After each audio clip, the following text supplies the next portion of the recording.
Hello! আমার একটা new mini ভ্লগে তোমাদের আবারও স্বাগত জানাই। আর আজকে হচ্ছে বৃহস্পতিবার, এখন বাজে সকাল ৯টা। তো আমি, মা এখন বহরমপুর স্টেশন চলে এসেছি। আর বোনেরও যেহেতু আজকে টিউশন ছিল, ও বাড়ি যাচ্ছে এখন। আর দেখো আজকে বহরমপুর মেডিকেল হসপিটালে নিয়ে চলে এসেছিলাম দিদাকে, কারণ দিদার আবারও প্রেশার বেড়ে যাচ্ছে তাই অবস্থা।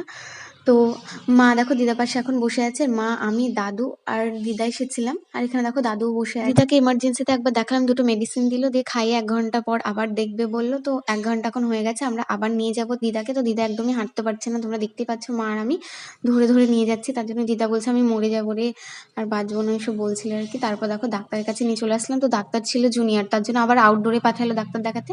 তো আউটডোরে দেখানোর পর দিদা দেখো আর হাঁটতে পারছিল না। তারপর দিদাকে এই চেয়ারে শুয়ে রেখেছিলাম। আর যেহেতু দিদা ৬-৭ দিন থেকে কিছু খায়নি, শুধুই বমি করছে, সেহেতু ডাক্তারে ভর্তি লিখে দিল। তারপর ১২টার সময় মাসিও চলে আসলো, আর আমি ভর্তি করে দিয়েছিলাম। দিদার ৩টে ছেলে আছে, ছেলের বউ আছে, কিন্তু কেউ একবার চোখে তাকিয়ে দেখেনি, জিজ্ঞাসা পর্যন্ত করেনি। মানুষ পাপ করলেও যেন আমার দিদার মতো ভাগ্য যেন কারণ না হয়, এরকম ছেলের বউ যেন ভগবান কাউকে না দেয়।